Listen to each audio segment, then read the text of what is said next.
जिम्मेदारी है। बताओ हराओगे कि नहीं हराओगे? इसलिए हम अपने अनुदेशकों को कह के जा रहे हैं नियमितीकरण होगा। शिक्षा मित्रों वालों से कह के जा रहे हैं मदद होगी। ये जो 69,000 वाले हैं जिनके साथ बहुत भेदभाव हुआ है, इनके भी मदद करने का काम समाजवादी लोग करेंगे। वही बीएड टेट वाले लोग 5 साल से इंतजार कर रहे हैं, इनको समायोजित नहीं किया गया। समाजवादी सरकार बनेगी तो बीएड टेट वाले और पीटीसी वालों को नौकरी देने का काम समाजवादी सरकार करेगी। इसलिए मदद करिए। बीजेपी को हराओगे? जिन्होंने 5 साल इंतजार किया उन्हें बूथ पर सबक सिखाओगे? हमारे गरीबों का स्वास्थ्य भी बेहतर हो जाए, उसके लिए अगर दूध, घी और 1 लीटर सरसों का तेल भी देना पड़ेगा और साथ में चीनी, वो भी हम अपने गरीबों को देने का काम करेंगे। बताओ मदद करोगे कि नहीं करोगे? इस महंगाई के खिलाफ वोट डालोगे? और नौजवानों जिन्होंने भर्ती नहीं निकाली, नौकरी नहीं निकाली, उनके खिलाफ वोट डालोगे कि नहीं डालोगे?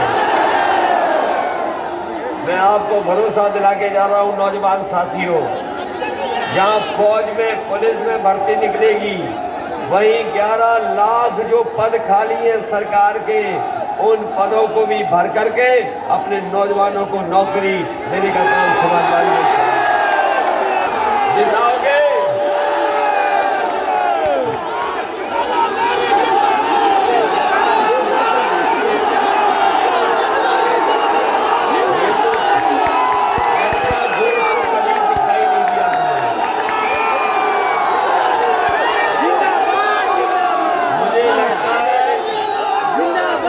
जोश है जो आपका 3 किलोमीटर दूर भी जान गए होंगे। समाजवादियों की रैली चल रही है।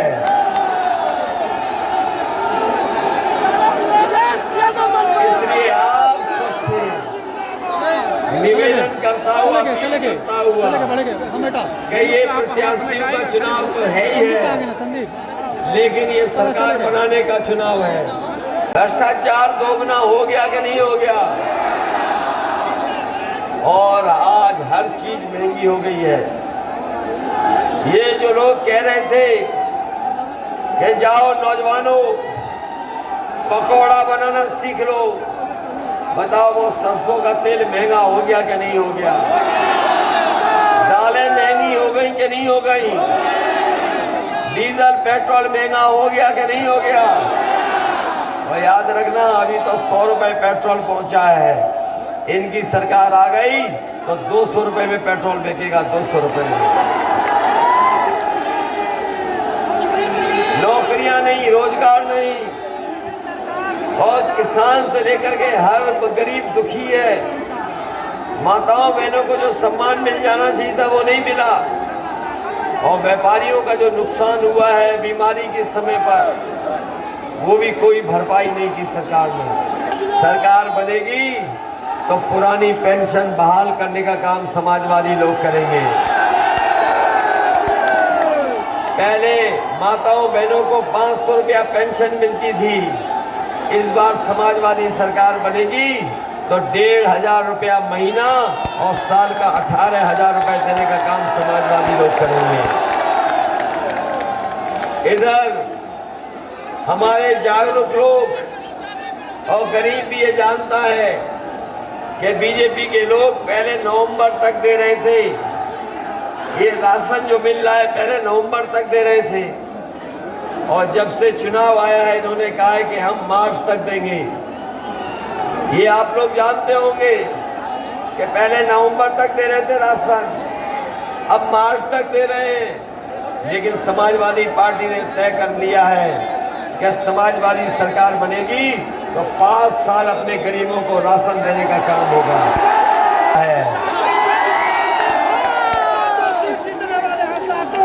ये मान लें देवरिया सब सीटें जिता रहा है। नौजवानों, आप तो इंतजार नहीं करोगे? 5 साल तुम्हारे बर्बाद हुए और 5 साल तो नहीं बर्बाद करोगे? तो देवरिया वालों जिताओ। हमने सबसे गठबंधन कर लिया। ओम प्रकाश राजभर जी से भी गठबंधन कर लिया। ये हमारा गठबंधन के प्रत्याशी हैं मनमोहन सलीमपुर से। इनका चुनाव चिन्ह याद है कि नहीं याद है? छड़ी छड़ी। ये बीजेपी के लोग, इनके खिलाफ जनता के अंदर 440 वोल्ट का करंट फैल गया है। और जब से समाजवादियों ने कहा है कि समाजवादी सरकार बनेगी तो आम लोगों को, आप लोगों को 300 यूनिट फ्री बिजली देने का फैसला लिया है। न केवल 300 यूनिट फ्री बिजली, बल्कि हमारे किसानों की सिंचाई पूरी की पूरी माफ होगी, कोई पैसा नहीं देना पड़ेगा। कोरोना का वो समय भी देखा जिस समय मजदूर पैदल पैदल चल करके आए थे, गुजरात से, महाराष्ट्र से, भूखे प्यासे अपने बच्चों के साथ चल करके आए। जो बच्चे पैदल चल सकते थे वो पैदल चल करके लेकर के आए। जो छोटे बच्चे थे उन्हें कंधों पे परिवार के लोग उठा करके लाए। और उसके बाद जब कोरोना बीमारी आई, ये सरकार न दवाई दे पाई, न बिस्तर दे पाई, और सांसों के लिए सबसे जरूरी चीज ऑक्सीजन, ये सरकार ऑक्सीजन भी नहीं दे पाई। अगर ये सरकार समय पर दवाई और ऑक्सीजन दे देती तो बहुत सारे लोगों की जान बच जाती। जब सरकार की सबसे ज्यादा जरूरत थी उस समय सरकार ने गरीबों को अनाज छोड़ने का काम किया, गरीबों की कोई मदद नहीं की। बड़ी संख्या में लोगों की जान चली गई। हमने, आपने वो तस्वीरें देखी जिसमें गंगा में हजारों लाशें बह रही थी। दाह संस्कार जो लोग करने गए, उनके परिवारों के सदस्य को लकड़ी नहीं तक दे पाई सरकार। क्या ऐसी सरकार को माफ कर दोगे आप? मदद कर रहा था तो समाजवादी सरकार में जो एम्बुलेंस चल रही थी वही हमारी गरीब की मदद कर रही थी। इसलिए देवरिया के लोगों को हम आपको भरोसा दिला के जा रहे हैं। हमें दवाई के लिए, इलाज के लिए और गरीब के लिए अगर एम्बुलेंस 2 गुनी करनी पड़ेगी तो संख्या बढ़ा करके एम्बुलेंसों को हम गरीबों की मदद करने का काम करेंगे। ये 100 नंबर वाली गाड़ी जो इसलिए चलाई गई थी कि हमारे गांव में रहने वाले लोगों के ऊपर कभी संकट आ जाता है, कभी तकलीफ और परेशानी आ जाती है, उन्हें थाने आना पड़े, वो फोन मिलाए और पुलिस उनकी मदद के लिए पहुंच जाए। लेकिन जब से बाबा मुख्यमंत्री ने 100 नंबर को 112 किया है, हमारी पुलिस का भी कबाड़ा कर दिया है। पुलिस बर्बाद हो गई। इस डबल इंजन की सरकार में अगर कोई चीज डबल हुई है तो वो महंगाई और भ्रष्टाचार इन्होंने डबल करने का काम किया है। और पुताई वालों को रोक करके मैंने पूछवाया कि कहाँ जा रहे हो, तो उन्होंने बताया कि हम मुख्यमंत्री आवास में जा रहे हैं, जो धुएं के काले धब्बे पड़ गए उनको पुताई करने जा रहे हैं। तो बताओ बाबा जी जाने वाले हैं कि नहीं है?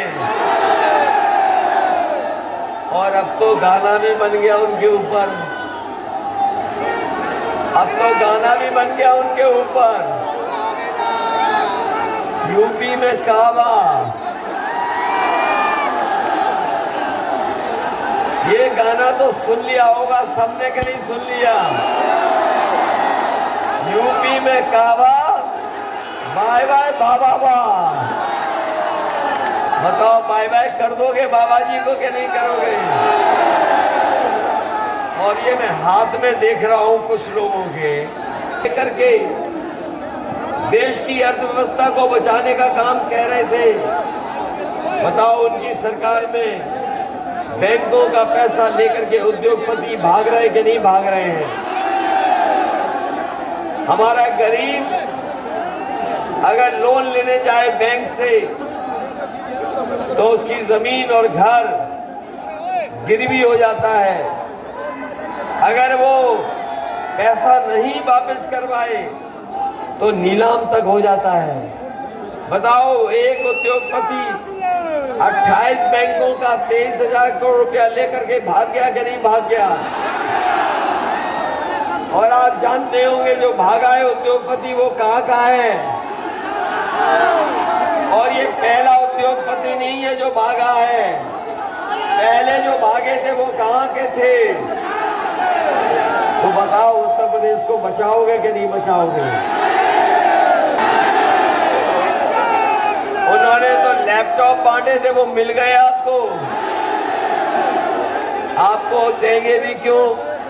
वो तो खुद चलाना नहीं जानते। जो खुद नहीं चलाना जानता है वो बताओ आने वाली पीढ़ी कुछ काम करना चाहती है, आगे बढ़ना चाहती है, उसको लैपटॉप नहीं दे रहे। और आपने देखा होगा कि एक तस्वीर उन्होंने डाली सोशल मीडिया पर जिसमें वो खुद पूरब देख रहे हैं और जनता पश्चिम देख रही है। तब पता लगा कि वो स्मार्टफोन भी नहीं चला पाते। उन्होंने तो कहा कि 1 करोड़ स्मार्टफोन बांटे हैं, आपको तो नहीं मिले। ये 1 करोड़ स्मार्टफोन कहां बांट दिए इन्होंने?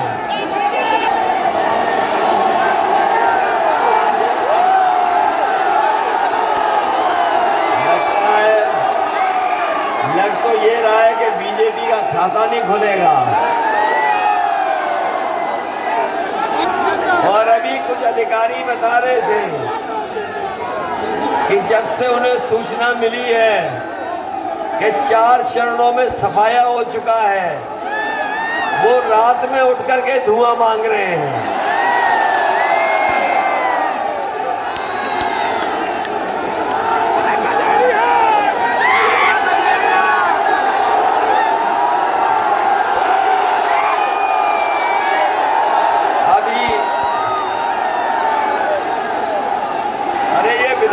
विधायक आने दो भाई, आने दो उसको। अरे विधायक जी आ जाइए, आ जाइए। मैं कहिएगा मैं नहीं कह रहे हैं, लेकिन जरा इनकी शक्ल देख लो। आजकल उनकी शक्ल पे 12 बज गए कि नहीं बज गए? और जब से पहले, दूसरे, तीसरे, चौथे चरण का वोट पड़ा है, ये गर्मी निकालने वालों के कार्यकर्ता नेता ठंडे पड़ गए हैं। जिन्होंने कहा कि 12 बजे हम सो के उठते हैं, आजकल हम उनके घर पर नजर रखे हुए हैं। और आजकल शाम को जब मैं देखता हूं, क्योंकि हमारा घर उनका घर एक दीवार है, और जब शाम को मैं देखता हूं तो कभी कभी धुआं उड़ता